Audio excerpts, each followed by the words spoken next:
네, 2017년도 한 해가 얼마 남지 않았습니다.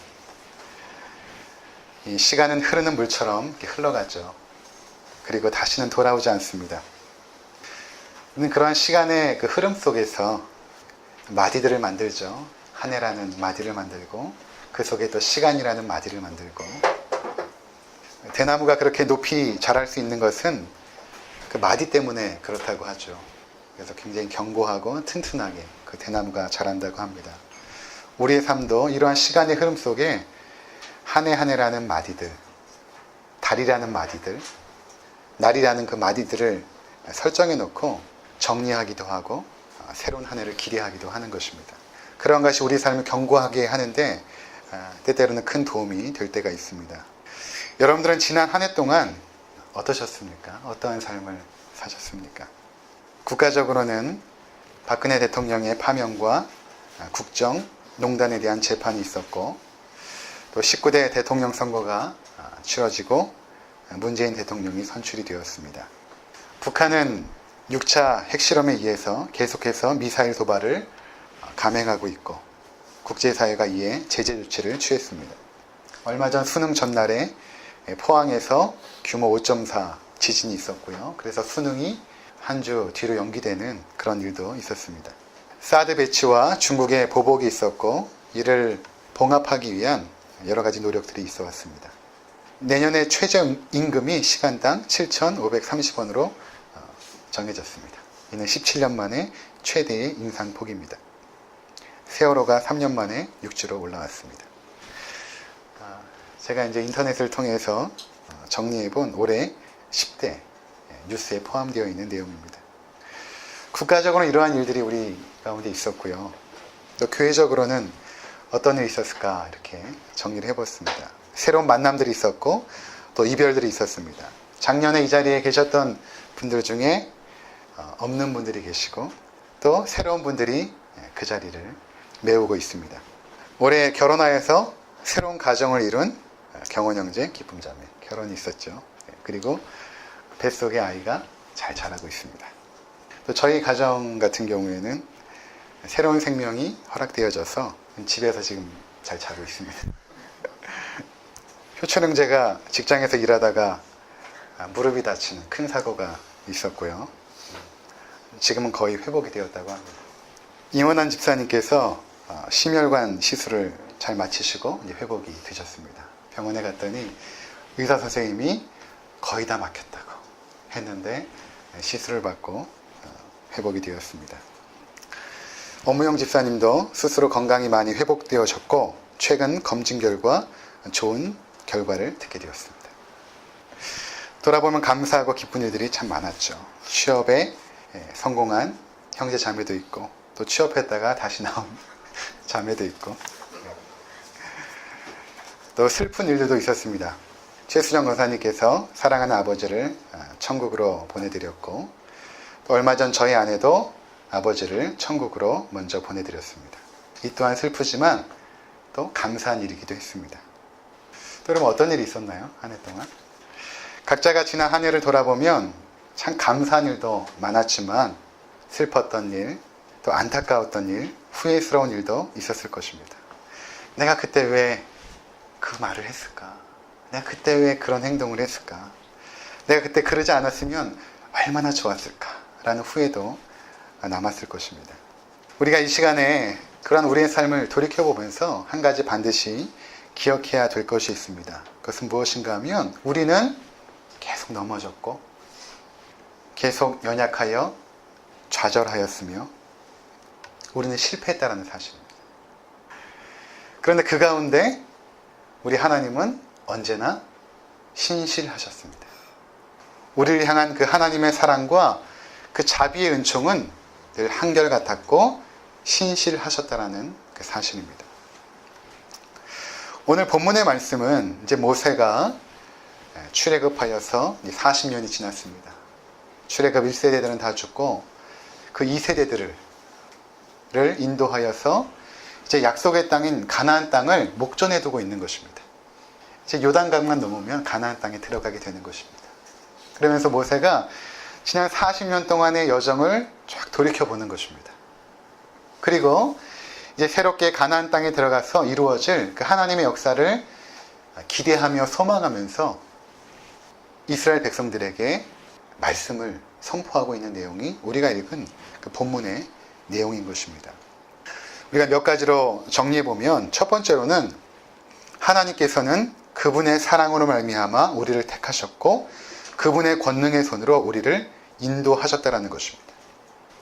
여러분 8절을 한번 같이 읽도록 하겠습니다. 여호와께서 다만 너희를 사랑하심으로 말미암아 또는 너희의 조상들에게 하신 맹세를 지키려 하심으로 말미암아 자기의 권능의 손으로 너희를 인도하여 내시되 너희를 그 종되었던 집에서 애굽 왕 바로의 손에서 속량하셨나니. 하나님께서 그분의 권능의 손으로 우리를 여기까지 인도하셨다라는 것입니다. 그분의 권능의 손으로 여기까지 인도하셨다. 왜 그렇게 하셨는가? 다만 너희를 사랑하심으로 말미암아 라고 말씀하고 있습니다. 그러니까 우리가 여기까지 온 것은 우리의 노력이나 의지나 열정으로 된 것이 아니라 하나님의 사랑으로 말미암아 그분의 권능의 손으로 인도하셨기 때문에 우리가 이 자리에 있다라는 것입니다. 그것을 지금 모세가 이스라엘 백성들에게 선포하고 있는 것입니다. 그럼 왜 하나님께서 우리를 사랑하실까? 7절을 한번 보시기 바랍니다. 우리 함께 읽도록 하겠습니다. 시작.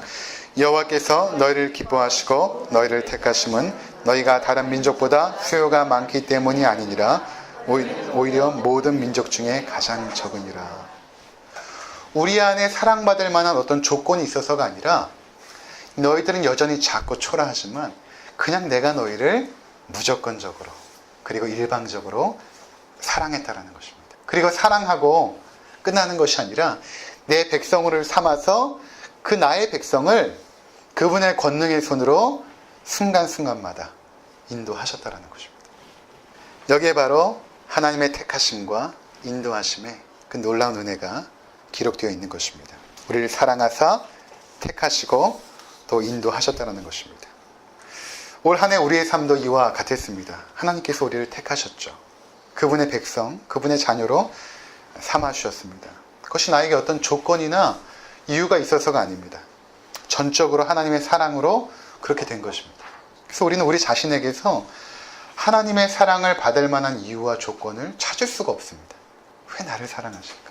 나보다 저 사람이 더 괜찮은데 왜 나를 사랑하실까? 왜 나를 택하셨을까? 알 수 없죠. 하나님이 나를 사랑해 버리시는 것입니다. 그리고 그 자녀들을 권능의 손으로 인도하시는 것입니다.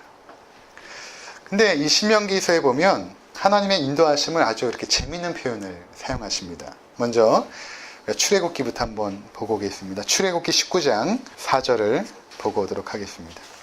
내가 애굽 사람에게 어떻게 행하였음과 내가 어떻게 독수리 날개로 너희를 업어 내게로 인도하였음을 너희가 보았느니라.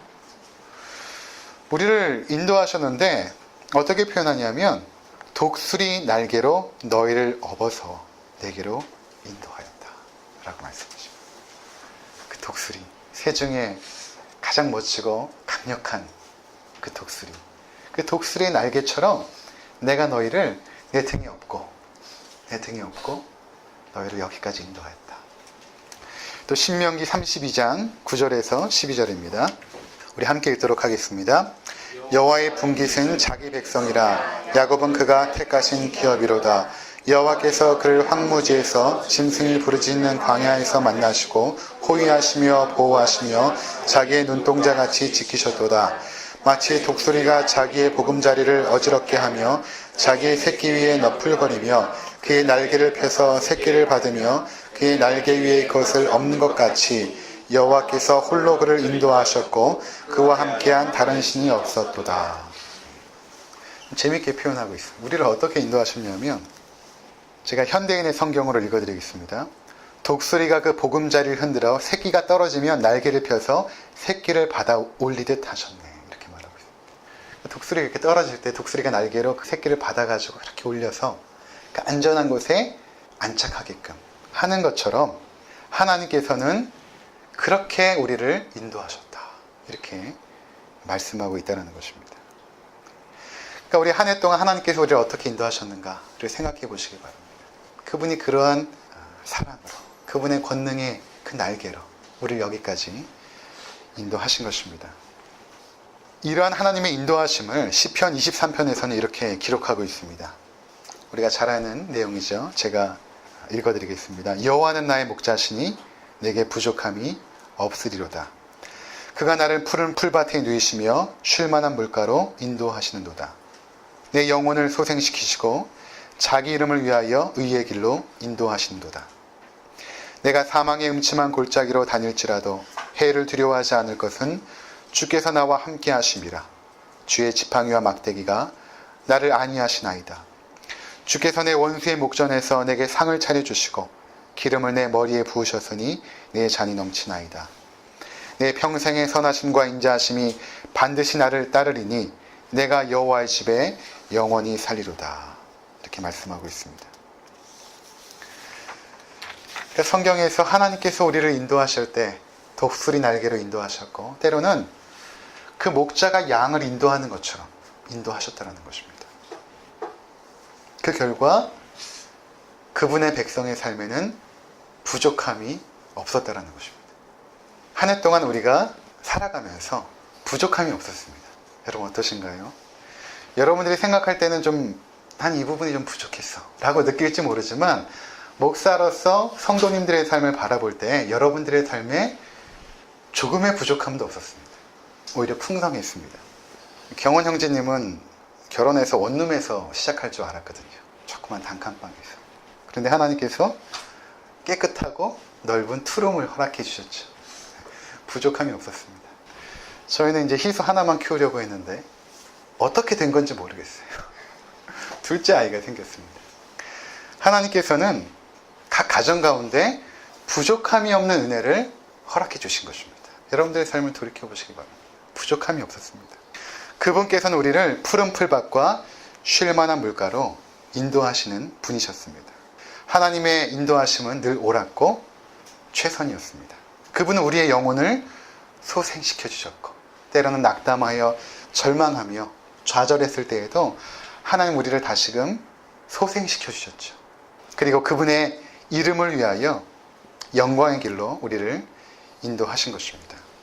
그러나 때로는 사망의 음침한 골짜기를 만나기도 했습니다. 어려운 순간들이 있었죠. 눈물을 흘리며 지새운 밤도 분명히 있었을 것입니다. 나의 삶이 왜 이럴까? 내 미래는 과연 어떻게 될 것인가? 왜 이 문제는 여전히 풀리지 않고 있을까? 그렇게 답답하고 괴로웠던 순간이 있었을 것입니다. 근데 목자가 양을 인도하는데 여호와가 우리의 목자인데 왜 사망의 음침한 골짜기로 인도하는 것일까? 그렇지 않습니까? 늘 쉴만한 물가와 푸른 초장으로 인도하면 좋은데 왜 사망의 음침한 골짜기를 다니게 하는 것일까? 몇 가지의 이유가 있다고 합니다. 첫 번째로는 그 사망의 음침한 그 골짜기에 가야만 이 양들의 면역력과 건강을 위해서 채워줄 수 있는 좋은 영양가 있는 음식이 있다고 합니다. 그렇지 않습니까? 산삼도 아주 깊은 골짜기에 있지 않습니까? 그래서 목자들이 양을 때로는 그곳으로 인도한다고 합니다. 또 하나는 저는 뉴질랜드에 살면서 양이 자라는 것을 늘상 보았는데 절벽 같은 곳에 양들이 이렇게 있습니다. 발만 조금만 헛디디면 떨어져서 죽는 거예요. 근데 목자는 사망의 음침한 골짜기로 갈 때에 그러한 길을 걷게 합니다. 왜 그러는가? 그러면서 양과 목자 사이에 그 친밀함이 굉장히 깊어지고 돈독하게 형성된다고 합니다. 이건 영적으로도 통하는 이야기입니다. 하나님께서 때로는 우리를 사망의 음침한 골짜기로 지나가게 하십니다. 이스라엘 백성은 광야를 통과해야만 됐습니다. 그럼 광야는 어떻습니까? 아무것도 없죠. 하나님만 기대하게 되는 것입니다. 하나님만 의지하게 되는 것이죠. 사망의 음침한 골짜기로 걸어갈 때 여러분 주변의 사람을 의지합니까? 내 자신을 의지할 수 있습니까? 아닙니다. 목자 대신 주님만 의지하게 되는 것이죠. 목자만을 기댈 수밖에 없는 것입니다. 하나님께서 때는 우리를 그곳에 서게 하세요. 그 골짜기에 서게 하십니다. 그 속에서 하나님과 우리 사이가 친밀해지기 시작합니다. 우리는 하나님이 없는 것처럼 느껴졌지만 그 하나님의 임재가 그 순간에 가장 풍성하게 임했던 것입니다.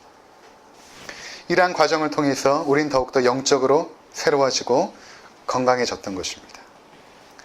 이러한 경험들이 올해도 이제 쌓이게 된 거예요, 우리가. 그 하나님의 신실하심에 대한 그 인도하심, 그 체험들이 올해도 쌓이게 된 것입니다. 그 결과 우리 삶에 두려움이 사라진 것입니다. 사망의 음침한 골짜기를 다닐지라도 해를 두려워하지 않을 것은 주께서 나와 함께 하심이라. 주님께서 함께 하심을 경험하기 시작하면 두려움이 사라집니다. 처음에는 우연이라고 생각했지만 이러한 경험들이 반복적으로 경험되어질 때마다 우리의 마음 깊은 곳에서 솟아나는 그 고백이 무엇입니까? 나를 인도하시는 하나님은 정말 신실하시구나. 그것을 고백할 수밖에 없다라는 것입니다. 그래서 오늘 우리가 읽은 그 본문의 내용, 신명기 7장 9절에 보면 그런즉 너는 알라 오직 내 하나님 여호와는 하나님이시요 신실하신 하나님이시라 라고 고백하고 있다는 것입니다. 이것이 우리가 두 번째 나눌 내용입니다. 우리를 인도하셨던 그 하나님은 신실하셨다라는 것입니다. 여러분, 신실하다는 것이 무슨 의미가 있을까요? 신실하다는 것은 인격과 인격 사이에서 상대방이 일관적이고 변함이 없고 약속이나 자신이 말한 것에 완벽할 때, 그것을 철저하게 지켜나갈 때에 이 사람 참 신실하다 이렇게 말하는 것입니다. 참 신실하다. 이 사람은 말한 것을 반드시 지켜. 이 사람은 늘 일관적이야. 그럴 때 신실하다라고 말하는 것이죠. 그래서 우리 다시 신명기 7장으로 돌아와서 오늘 본문으로 다시금 돌아오시기 바랍니다. 그를 사랑하고 그의 계명을 지키는 자에게는 천대까지 그의 언약을 이행하시며 인애를 베푸시되 이렇게 말합니다. 그의 언약을 지키신다. 하나님께서 우리에게 약속하신 것은 반드시 지키시는 분이시다. 그렇게 말씀하고 있는 것입니다. 그 언약이 무엇인가? 그 언약의 내용은 내가 너희의 하나님이 되겠고 너는 나의 백성이라는 것입니다. 더 쉽게 말하면 너는 내 거야 라는 것입니다. 너는 내 거기 때문에 내가 너를 반드시 가장 선한 길로 인도할 거야 라는 것이 언약의 가장 중요한 내용인 것입니다. 하나님은 우리의 아버지가 되사 신실함으로 너희를 인도하시겠다라는 그 약속, 그것이 언약의 조항인 것입니다. 이 부분에 있어서 하나님은 신실하셨습니다. 광야 40년길을 걸어오는 동안 이스라엘 백성들은 하나님을 원망하고 불평하고 하였지만 하나님은 언제나 그 약속을 변함없이 지켜나가셨던 것입니다. 감정과 상황에 따라 변한 것은 우리였지 하나님이 아니십니다. 그분은 언제나 신실하셨습니다. 우리를 향한 그 사랑과 자비하심은 언제나 신실하셨습니다. 그래서 이러한 신실하심과 연관되는 단어가 무엇인가 하면 믿음이라는 단어입니다. 믿음이라는 것은 전에 말씀드린 바 있지만 바른 지식과 굳건한 신뢰입니다. 그 바른 지식은 하나님의 말씀이죠. 그 하나님의 말씀을 굳건하게 신뢰하는 것입니다. 근데 여러분, 이 성경에 기록된 이 하나님의 말씀을 여러분들 어떻게 신뢰하십니까? 이 말씀 어떻게 신뢰하십니까? 이 속에서 보여주셨던 그 하나님의 모습, 특별히 이스라엘 백성들을 인도하셨던 그 하나님의 신실하신 모습이 우리 삶 가운데도 여전히 경험이 된다는 것입니다. 이때 하나님은 지금도 우리 가운데 함께 하시는 동일하신 하나님이십니다. 그것을 우리 삶에 경험되어질 때에 하나님이 신실하시구나 라는 굳건한 신뢰가 생기죠. 그리고 그 굳건한 신뢰를 성경은 믿음이라고 말하고 있는 것입니다. 그러니까 믿음의 근거가 내가 믿는 것이 아니라 하나님이 우리로 하여금 믿게끔 하시는 것입니다. 저는 지난 한 해 동안 저를 새롭게 발견하는 시간들이었습니다. 그러면서 깨닫게 된 것은 무엇인가 하면 내 자신을 결코 신뢰할 수 없다는 것입니다. 그러니까 내 자신을 신뢰할 수 없기 때문에 내가 가지는 믿음이나 열정이나 헌신도 다 신뢰할 수가 없는 것입니다. 내 자신을 신뢰할 수가 없습니까? 여러분 어떠세요? 여러분 자신을 신뢰할 수 있습니까? 오직 신뢰할 수 있는 분은 하나님 한 분뿐이십니다. 나를 향한 그분의 사랑과 인내와 자비는 변함이 없고 언제나 동일하셨습니다. 그래서 우리가 그 하나님을 믿는 것입니다. 그 하나님의 신실하심을 믿는 것입니다. 내 속에서 일어나는 어떤 감정이나 때때로 부릴 때 일어나는 어떤 열정을 우리가 믿는 것이 아닙니다. 오히려 성경에 나와 있는 그 믿음은 잠잠하고 고요하고 일상적인 그런 평온한 때에 나를 잠잠히 찾아오시고 함께 하시는 그 하나님을 믿는 것입니다. 여러분, 때로는 내가 하나님 앞에 내가 이렇게 살겠습니다. 하나님 나의 삶을 바치겠습니다. 라는 그 열정의 순간이 사실은 믿음의 때가 아니라 다 꺼지고 다시금 평범한 현실의 삶으로 돌아왔을 때 그때 우리의 믿음의 모습이 우리의 믿음의 실제거든요. 그때 우리는 신실한 하나님을 발견하게 되는 거죠. 시편 62편 1절과 2절에 보면 나의 영혼이 잠잠히 하나님만 바라며 나의 구원이 그에게서 나오는도다. 오직 그만이 나의 반석이시며 나의 구원이시요 나의 요새시니 내가 크게 흔들리지 아니하리로다. 우리의 믿음의 근거, 우리가 살아갈 수 있는 삶의 굳건한 반석이요 요새는 하나님이라는 것입니다. 그러니까 여러분들이 여러분의 삶의 그 모든 목적과 계획과 그 삶의 방향을 나로부터 시작하면 안 되는 거죠. 나는 신실하지 못하니까. 나는 믿을 만한 존재가 되지 못하니까. 흔들려 버리거든요. 무너져 버립니다. 한 해 동안 경험하지 않았습니까? 나는 무너질 수밖에 없어요. 모든 것을 나의 반석이며 나의 구원이시며 요새이신 하나님으로부터 출발해야 되는 것입니다. 나의 삶의 모든 근거와 삶의 계획과 목적을. 그렇다면 여러분, 하나님이 우리를 사랑하시고 택하사 그의 백성 삼으셨고 또한 우리를 인도하시되 신실하심으로 인도하셨다면 우리가 지난 한 해를 돌아볼 때에 그러한 관점과 시각으로 바라봐야 되는 것입니다. 2017년 한 해를. 내 삶에 일어났던 크고 작은 사건들 속에서 하나님의 신실하심이 있었음을 바라보아야 되는 것입니다. 그리고 이제 앞으로 다가오는 2018년도도 하나님께서 신실하심으로 나를 인도하실 것이다 라는 것을 믿어야 되는 것입니다. 뿐만 아니라 내가 사랑하는 사람들도 하나님께서 신실하심으로 인도하실 것을 믿고 기대해야 되는 것입니다. 사랑하는 자녀들을 바라볼 때 때로는 안타깝기도 하고 또 속으로 마음을 태우는 순간도 있지 않습니까? 근데 그들을 인도하신 하나님이 신실하다라는 것을 우리가 믿어야 됩니다. 그리고 하나님을 기대하고 소망해야 되는 것입니다. 내가 내 자녀들을 인도하는 것이 아니기 때문에 얼마나 감사합니까? 나는 늘 고함 지르고 나는 늘 분노했지만 그것으로 우리 자녀들이 자라는 것이 아니라 하나님의 신실하심으로 나의 자녀들이 인도함 받기 때문에 내가 2018년도를 기대할 수 있는 거죠. 행여 우리 마음 가운데 일어나는 두려움과 불안들도 내려놓아야 됩니다. 그것은 하나님의 신실하심에 대한 불신이기 때문입니다. 자, 그래서 신명기 7장 17절과 18절 우리 함께 보도록 하겠습니다. 내가 혹시 심중에 이르기를 이 민족들이 나보다 많으니 내가 어찌 그를 쫓아낼 수 있으리요 하리라마는 그들을 두려워하지 말고 네 하나님 여호와께서 바로와 온 애굽에 행하신 것을 잘 기억하되 네 하나님 여호와께서 너를 인도하여 내실 때에 내가 본 큰 시험과 이적과 기사와 강한 손과 편파를 기억하라. 네 하나님 여호와께서 내가 두려워하는 모든 민족에게 그와 같이 행하실 것이요. 지금 이제 이스라엘 백성이 두려운 것입니다. 가나안 땅에 들어가면 몸집도 장대한 거구인 아낙 자손들이 있고 그들이 가진 무기는 철병거입니다. 그리고 성도 굉장히 높습니다. 근데 하나님께서는 그 땅으로 들어가라는 거예요. 얼마나 두렵겠습니까? 그러니까 그들이 심중에 이르기를 이 민족들이 나보다 많으니 내가 어찌 그들을 쫓아낼 수 있으리오마니. 우리가 새로운 한 해를 맞이하면서 그런 두려운 마음이 있을 수도 있어요. 나에게 어려운 일이 생기지 않을까. 세상에 사건과 사고도 많은데 혹시 우리 가정 가운데 그런 일이 일어나면 어떡하지? 그런 염려들, 조바심들 있을 수 있죠.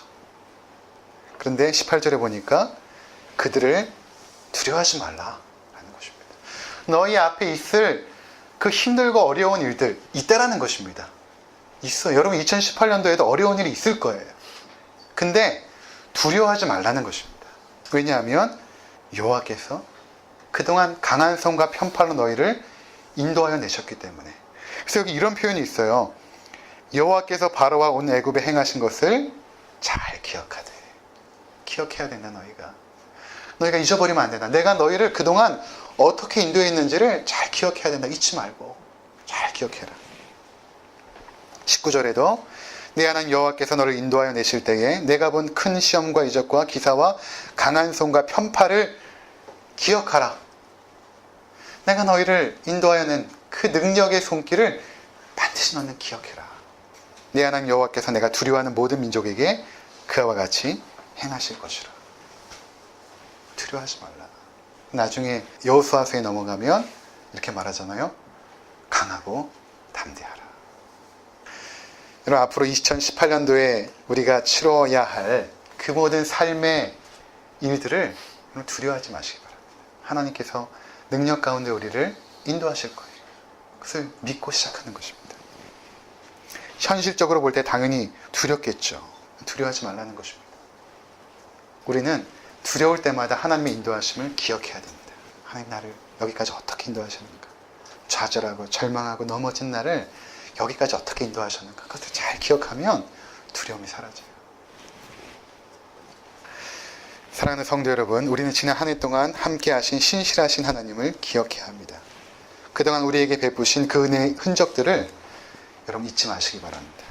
그리고 이러한 기억들이 새로운 한 해를 두려워하지 않고 소망 중에 맞이할 수 있게 하는 것입니다.